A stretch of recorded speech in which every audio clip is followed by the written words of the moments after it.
भक्तगणों, आज आपको भगवद गीता चौथा अध्याय का अगला भाग, शेष भाग बताऊंगा। हिंदी में बताऊंगा, आप उसको ध्यानपूर्वक सुनें और आगे की कथा सुनिए।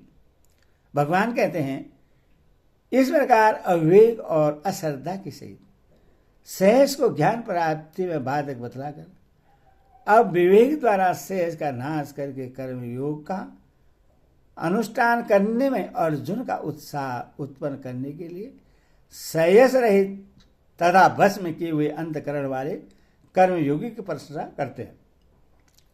हे धनंजय, जिसने कर्मयोग की विधि से समस्त कर्मों का परमात्मा में अर्पण कर दिया है और जिसने विवेक द्वारा समस्त ऐश्वर्यों का नाश कर दिया है, ऐसे वंश में किए हुए अंतकरण वाले पुरुष को कर्म नहीं बांधते।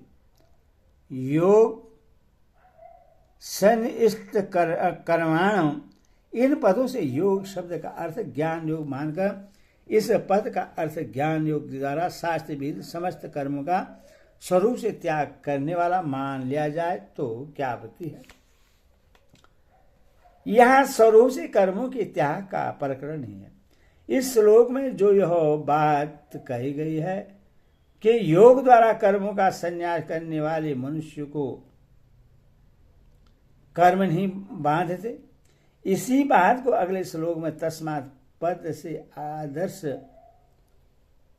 बतलाते ही भगवान ने अर्जुन को योग में स्थित होकर युद्ध करने के लिए आज्ञा दी है। यदि इस श्लोक में योग सनिष्ठ कर्माण पद का स्वरूप से कर्मों का त्याग अर्थ भगवान को अप्रित होता तो भगवान ऐसा नहीं कहते। इसीलिए यहाँ योग सनिष्ठ कर्माणम का अर्थ स्वरूप से कर्मों का त्याग कर देने वाला न मानकर कर्मयोग के द्वारा समस्त कर्मों में और उनके फल में ममता, आसक्ति और कामना का सर्वदा त्याग करके उन सबको परमात्मा अर्पण कर देने वाला त्यागी है।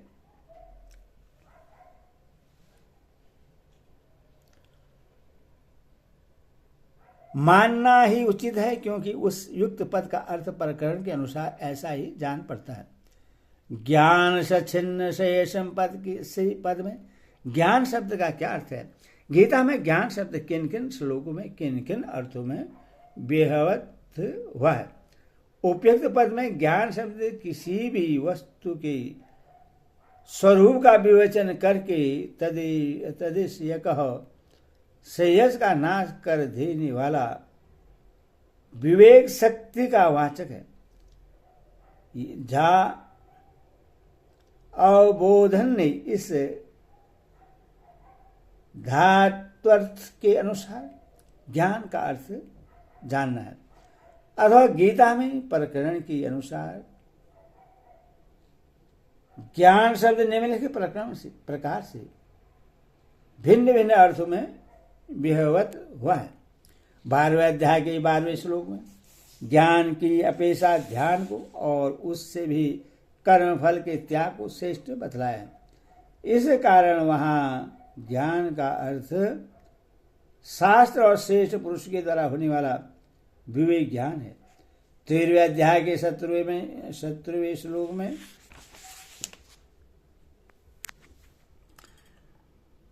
ज्ञेय के वर्णन में विशेषण में के रूप में ज्ञान शब्द आया है। इस कारण यहाँ ज्ञान का अर्थ परमेश्वर का नित्य विज्ञानानंद घन स्वरूप भी है। 18वें अध्याय के 42वें श्लोक में ब्राह्मण के स्वाभाविक कर्मों की गणना में ज्ञान शब्द आया है। उसका अर्थ शास्त्रों का अध्ययनाध्यापन माना गया है। इस अध्याय के 36वें से 39वें श्लोक तक आए हुए सभी ज्ञान शब्दों का अर्थ परमात्म तत्व का तत्व ज्ञान है, क्योंकि उसको समस्त कर्म कलाप को भस्म कर ढालने वाला, समस्त पापों से तार देने वाला, सबसे बढ़कर पवित्र योग सिद्ध से का फल और परमा शांति का कारण बतला है। इसी तरह 5वें अध्याय के 16वें श्लोक में परमात्मा के स्वरूप को साक्षात कराने वाला और 14वें अध्याय के पहले और दूसरे श्लोक में समस्त ज्ञानों में उत्तम बतलाया जाने के कारण ज्ञान का अर्थ तत्व ज्ञान है। दूसरी जगह भी प्रसंग से ऐसा ही समझ लेना चाहिए। 18वें अध्याय के 21वें श्लोक में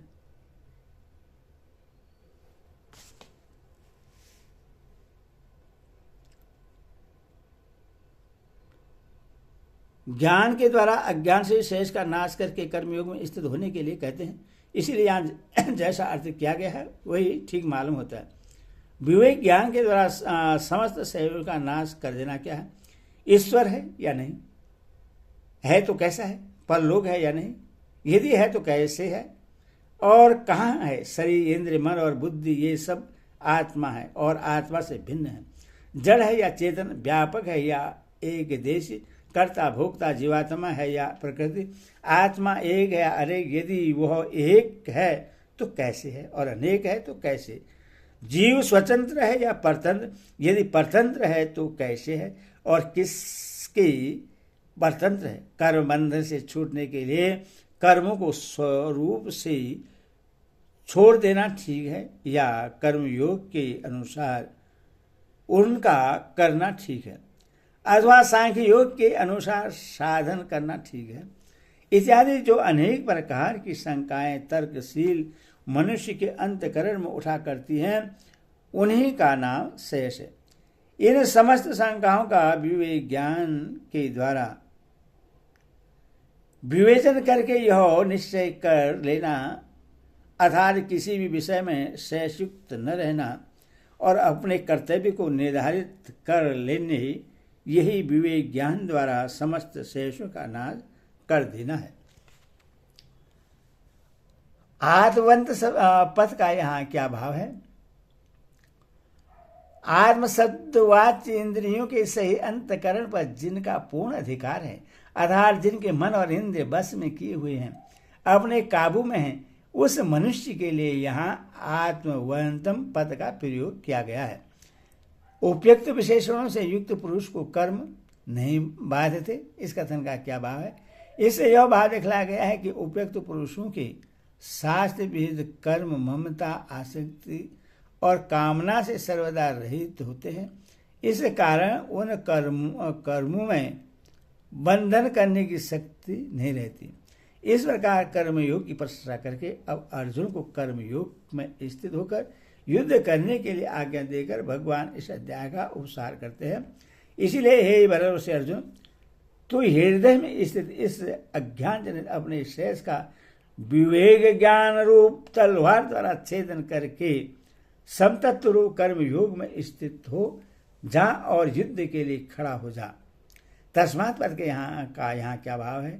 हेतुवाद तस्मात् पद का प्रयोग करके भगवान ने अर्जुन को कर्म योग में स्थित होने के लिए उत्साहित किया है। अभिप्राय यह है कि पूर्व श्लोक में वर्णित कर्म योग में स्थित मनुष्य कर्म बंधन से मुक्त हो जाता है, इसीलिए तुम्हें वैसा ही बनना चाहिए। भारत संबोधन का क्या भाव है? भारत संबोधन से संबोधित करके भगवान राशि भरत का चरित्र याद दिलाते हुए यह बात दिखलाते हैं कि राशि भरत बड़े भारी कर्मठ साधन परायण उत्साही पुरुष थे। तुम भी उन्हीं के कुल में उत्पन्न हुए हो, अथवा तुम्हें भी उन्हीं की भांति वीरता, धीरता और गंभीरता पूर्वक अपने कर्तव्य का पालन करने में तत्पर रहना चाहिए। एनम पद के सही संयम पद यहाँ किस शेष का वाचक है और उसके साथ अज्ञान संभूतम और हस्तस्तम इन विशेषणों के प्रयोग का क्या भाव है? 41 श्लोक में ज्ञान सचिन्न सह्य पद में जिस शेष का उल्लेख हुआ है तथा जिसका स्वरूप उसी श्लोक की व्याख्या में विस्तार पूर्वक बतलाया गया है, उसी का वाचक यहाँ एनम पद के सहित स्वयं पद है। उसके साथ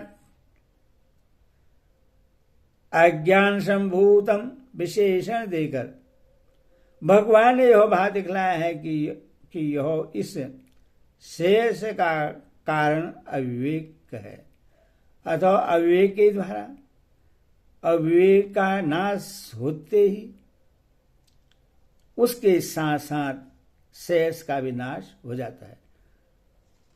हद स्तंभ विशेषण देकर यह भाव दिखलाया है कि इसका स्थान हृदय यानी अंतःकरण है, अथवा जिसका अंतःकरण अपने भस्म है उसके लिए इसका नाश करना सहज है। उपयुक्त अर्जुन को इस सहज का छेदन करने के लिए कहने का क्या अभिप्राय है? क्या अर्जुन के अंतःकरण में भी ऐसा शेष है? पहले युद्ध को उचित समझ कर ही अर्जुन लड़ने के लिए तैयार होकर रणभूमि में आए थे और उन्होंने भगवान से दोनों सेनाओं के बीच में अपना रथ खड़ा करने को कहा था। फिर जब उन्होंने दोनों सेनाओं में उपस्थित अपने बंधु बांधवों को मरने के लिए तैयार देखा तो मोह के कारण वे चिंता मग्न हो गए और युद्ध को पाप कर्म समझने लगे। इस पर भगवान के द्वारा युद्ध करने के लिए कहे जाने पर भी वे अपना कर्तव्य निश्चय न कर सके और कर्तव्य विमूढ़ होकर कहने लगे कि मैं गुरुजनों के साथ कैसे युद्ध कर सकूंगा, मेरे लिए क्या करना श्रेष्ठ है और इस युद्ध में किसकी विजय होगी इसका कुछ भी पता नहीं है, तथा मेरे लिए जो कल्याण का साधन हो वही आप मुझे बतलाइए। मेरा चित्त मोहित हो रहा है। इससे यह बात स्पष्ट हो जाती है कि अर्जुन के अंतःकरण में शेष विद्यमान है। उनकी विवेक शक्ति मोह के कारण कुछ दबी हुई थी, इसी से वे अपने कर्तव्य का निश्चय नहीं कर सकते थे। इसके सिवा छठे अध्याय में अर्जुन ने कहा कि मेरे इस शेष का छेदन करने से आप भी समर्थ हैं असमर्थ हैं, और गीता का उपदेश सुन चुकने के बाद कहा है कि अब मैं संदेह रहित हो गया हूं। एवं भगवान ने भी जगह जगह अर्जुन से कहा है कि मैं जो कुछ तुम्हें कहता हूं उसमें शेष नहीं है, उसमें तुम शंका न करो। इससे भी यही सिद्ध होता है कि अर्जुन के अंतःकरण में शेष था और उसी के कारण वे अपने स्वधर्म युद्ध का त्याग करने के लिए तैयार हो गए थे। इसीलिए भगवान ने यहाँ उन्हें उनके हृदय में इस शेष का छेदन करने के लिए कहकर यह भाव दिखलाते हैं कि मैं तुम्हें जो आज्ञा दे रहा हूं उसमें किसी प्रकार की शंका न करके उसका पालन करने के लिए तुम्हें तैयार हो जाना चाहिए। यहाँ अर्जुन को अपने आत्मा का शेष छेदन करने के लिए कहने का क्या अभिप्राय है? इसे भगवान ने यह भाव दिखलाया है कि तुम मेरे भक्त और सखा हो, अथवा तुम्हें उचित तो यह है कि दूसरों के अंतःकरण में भी यदि कोई शंका हो तो उनको समझाकर उसका छेदन कर डालो, पर ऐसा न कर सको तो तुम्हें कम से कम अपने शेष का छेदन तो कर ही डालना चाहिए। योग में स्थित हो जा और युद्ध के लिए खड़ा हो जा, यह कहने का क्या अभिप्राय है? इसे भगवान ने अध्याय का उपसंहार करते हुए यह बात दिखलाया कि मैं तुम्हें जो कुछ भी कहता हूं तुम्हारे हित के लिए ही कहता हूं, अथवा उसमें शंका रहित होकर तुम मेरे कथनानुसार कर्म योग में स्थित होकर फिर युद्ध के लिए तैयार हो जाओ। ऐसा करने से तुम्हारा सब प्रकार से कल्याण होगा। ओम तत्सदिति श्रीमद्भागवत गीता सौपनिषदु ब्रह्म विद्या योग शास्त्रे श्री कृष्ण अर्जुन संवादे ज्ञान कर्म संन्यास योगे नाम चतुर्थाध्याय। हरि ओम तत्सदिति।